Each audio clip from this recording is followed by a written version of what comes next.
Sebuah video unik tersebar di media sosial. Video tersebut memperlihatkan seorang pemotor yang mendatangi kumpulan polisi yang sedang bertugas. Pemotor tersebut nampak sedang berboncengan dengan seorang temannya. Tampak percaya diri, pemotor tersebut mendatangi polisi yang sedang bertugas dan meminta sesuatu.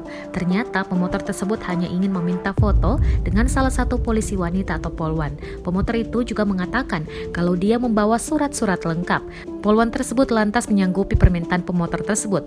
Namun sebelum berfoto, polwan tersebut memeriksa surat-surat pemotor sebagai bukti bahwa omongan pemotor tersebut memang benar adanya. Setelah selesai berfoto, pemotor tersebut langsung pamit pergi. Uniknya sebelum pergi, polwan tersebut tampak mengencangkan tali helm si pemotor tersebut. Video tersebut diunggah oleh akun @drama ojol ID dalam Instagram dan viral di media sosial.